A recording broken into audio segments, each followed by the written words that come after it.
welcome to the Second Child Welcome Key bonus podcast. I'm Dr. Jo Muller, the host of the Guilty Parent Club. And in this episode, we're going to be talking about what the research evidence suggests is the healthiest way to teach boundaries to our children. The best way to help them feel more regulated at those moments, but also for them to develop over the longer term. And in general, the approach to boundary setting that we're talking about is calm and predictable leadership alongside open communication, flexibility, problem solving, and empathy. So everything that we've already discussed in the previous podcasts. This type of parenting with the balance between love and limits is known as authoritative parenting. And it's one of the areas of parenting and psychology and neuropsychology where the evidence is really clear. This approach results in the healthiest outcomes for our children. It also has the best results for us as parents because we feel more in control, we feel calmer and more confident. And it is worth saying that this authoritative style is helpful for neurodivergent children too, perhaps even more so. It's that balance of clear limits with high levels of sensitivity to our child's needs. And it is a general approach. Authoritative parenting is not a list of things that you must or must not do. It's very much a style that you adapt, depending on what your child needs and what your family needs. So I'm going to give you a bit of a pen sketch of what an authoritative boundary setting example might look like. Bear in mind this is for perhaps a younger child and is a stereotypical example of authoritative parenting. I'm going to apologise in advance for my acting skills. And this example is not to tell you what you should or should not be setting boundaries around for your children. It's purely an illustration of what an authoritative boundary might sound like. We don't have shoulds and shouldn'ts in the Guilty Parent Club, and we do talk later about how we decide which boundaries we focus on and which we let go. So don't take away from this that you must tell your children not to jump on the sofa. Okay, here goes. Sammy, remember the safety rule is no jumping on the sofa, jumping only on the trampoline. I'm going to count to 3 to give you time to get down. By the time I get to 3, you need to be on the floor. 1, 2, 3. Well done. Thank you for getting off the sofa, Sammy. Let's go out to the trampoline. Or, if your child didn't manage to process that instruction by the time you got to 3, you would physically bring your child down to make sure that they succeed at meeting the boundary. Now, this is just a quick example. You will hear more in the child predictability key about the clear language that I've tried to demonstrate here.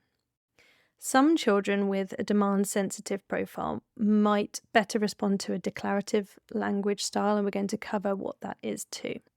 And you'll also hear more about when we can physically help our child in the physical support key.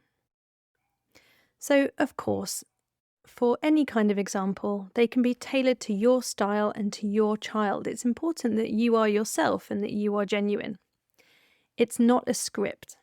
And trust me, I'm well aware that it's not often as simple as this in real life. It's just an illustration of what an authoritative boundary might sound like. Because there are 2 alternative types of parenting that are described in the research literature. One is permissive parenting, and the other is called authoritarian parenting. So if we first think about permissive parenting, this type of parenting tends to be a lot more child-led, with fewer limits, more inconsistent limits. So parents who have a more permissive style, it's often not because they just feel that fewer limits are important for their child or their family. It's actually usually more that they're avoiding limits in order to avoid conflict with their child because it brings up such big feelings for everyone and that feels overwhelming or scary. So hopefully you can see a slight distinction there.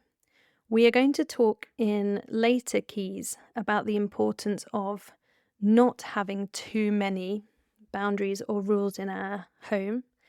And this can often be particularly important for families where there is a neurodivergent child or parent. But that is very different to being driven by our emotions in terms of letting our child take the lead when perhaps we don't think that that is the best course of action. Another feature of permissive parenting is that parents often end up using emotional tactics to try to get compliance from their child. And there can be blurred lines of responsibility between the parent and the child. So it's not always clear who is the leader and what is expected or what is being taught by a parent is not always clear. So again, just a very quick pen sketch of what this might look like. Sammy, would you like to get down from the sofa now?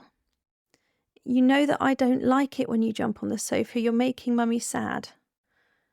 Please get down from the sofa. You might hurt yourself if you keep jumping on there. Okay, all right. 2 more minutes.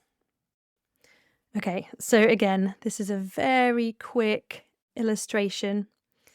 It's not going to look like this in every situation. You might have noticed in that example that there were a lot of questions.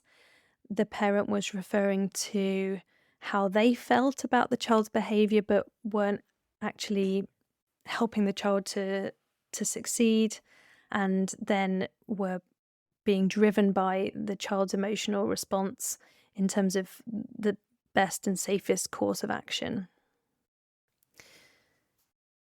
On the other hand, we have authoritarian parenting.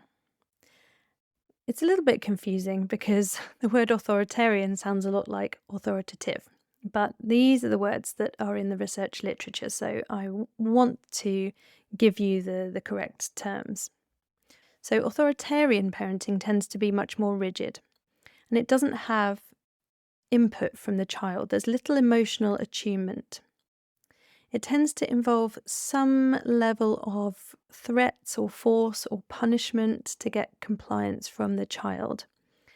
And emotions or communication from your child are usually shut down. It's sort of a my way or the highway type of parenting, and it's really about power and control. It can seem like from the outside that an authoritarian parent is very rigidly in control, but actually underneath, they might feel completely out of control, and that's why they're resorting to using very rigid tools. It's perhaps the kind of parenting that you might think of from our grandparents' generations. And we know from multiple studies that it's not great for child development. So back to the situation. Again, sorry about my acting skills. It might sound something like, right, you naughty boy, you know full well you're not allowed to jump on the sofa. I've asked you 100 times. Get down right now or there'll be no more iPad for the rest of the week. Get down. Fine, no more iPad. Okay, so listen, the funny thing about these 3 examples is that I know as a parent I've done all 3 of these things. So if you're hearing these examples and you're thinking, oh my gosh, I've done these things. Well, me too. Absolutely, we all do. And with the best will in the world, we're not going to get the balance right all the time. We're always going to have these moments where we slip into one or the other type of approach. And it's often when we're stressed, we're tired, we don't know what to do, we don't have any resources left. But slipping into one of the less favourable styles of parenting from time to time doesn't mean that we're not using an authoritative parenting style overall. The authoritative bracket itself is actually pretty broad. It's an overall style where we are a leader, but we're also in that emotional reciprocal relationship with our child. And of course, throughout the Guilty Parent Club, we talk about why it's okay not to be perfect all the time as parents. In fact, why it's important for our child's development. So we talk about that in the child imperfection key. We also talk about how you can't break your child or your attachment relationship with your child by slipping into one or other of the types of parenting styles. It's completely normal. And we think about what to do when things don't go to plan and how we can feel more confident with imperfection. So, what we're talking about in the child P keys and the parent P keys are tools to help us find the balance, find that authoritative balance wherever we can. Some of the tools we cover are for our children, how we can help them listen and follow our boundaries and stay more regulated more often. And some of them in the parent keys are for us as parents because we need to be able to regulate ourselves and we need to look after ourselves first so that we've actually got the resources that we need to be able to parent in the way that we want to. And when we're better able to bring these two types of skills together, we feel more confident, less critical of ourselves, and less guilty afterwards. So, to finish off the child welcome key, I wanted to just go back to the word punishment that I mentioned there in the authoritarian parenting style. So let me just briefly say why we don't cover punishments in the 6 P keys, despite the fact that punishments handily does start with a P. What do I mean by punishment? I think we all have a sense of what punishments are, but basically they're things that are meant to teach our child a lesson by being deliberately unpleasant or hurtful in some way. At the more extreme end, there are physical punishments like smacking, which are absolutely not recommended. We know that physically hurting children on a regular basis is not good for their development. But in the more usual range, taking away a favourite toy, using the naughty step, or a timeout on a very frequent basis, or for long periods of time, taking away privileges, or taking away stars from a star chart, these are all things that would count as a punishment. Often as parents, we use punishments in the heat of the moment because we're angry, or we're upset, or we don't know what else to do, and we are just as dysregulated as our child is. So we dish out a poorly thought through punishment. Then we can end up in a bit of an arms race of increasing sanctions when that first punishment doesn't work. We can end up being inconsistent in our response and not following through, too, because we might immediately feel guilty about what we've just said. So then our child never really knows what to expect. And then, of course, we tend to beat ourselves up about it afterwards. The main reason that we don't have punishments as a recommendation in the 6 P keys is that in general they just don't really work very well, particularly not for younger children. And they can have some unintended consequences. So, for example, punishments can be counterproductive because they are designed to put your child's brain into a state of threat. So they're literally doing the opposite to what we're learning with the rest of the 6 P keys in the Guilty Parent Club. They put your child in that sense of threat rather than calming their brain down. And then, of course, being in a dysregulated state is actually likely to exacerbate their behaviour in the short term. When their brain is dysregulated, they can't take in information, so they can't learn what we're trying to teach them, which can make things worse in the longer term too. Other reasons that punishments often don't work is that children can struggle to connect the punishment with the, in inverted commas, crime.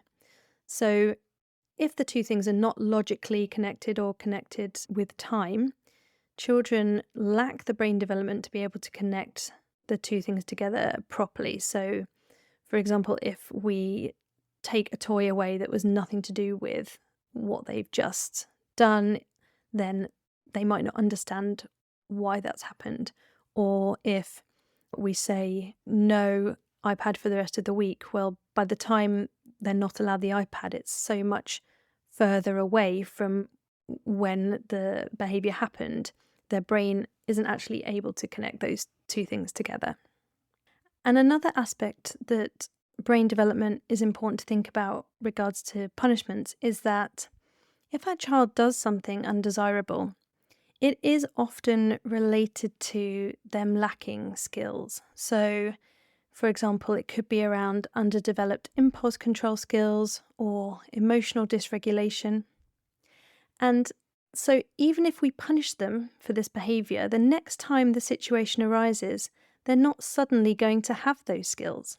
And then we might end up punishing them more harshly for not learning their lesson the first time, which can end up in a bit of a vicious cycle. And then, of course, we feel bad. Punishments also don't teach our child what they should do instead. They only teach them that they're wrong, so it doesn't actually help them to build those new pathways in their brain. And if punishments do work, it's usually because they've caused high enough levels of fear or shame, and we don't really want our children to internalize these feelings for the future on a regular basis. I want to make it very, very clear that if you have used punishments with your child, it's okay. You don't need to feel guilty about it. Virtually everyone is going to use a punishment with their child now and again. I certainly have. What I'm talking about here really is about using punishments as your only strategy. There is sometimes a bit of a fine line between what is a punishment and what is a logical consequence, which we will talk about in some of the later P keys.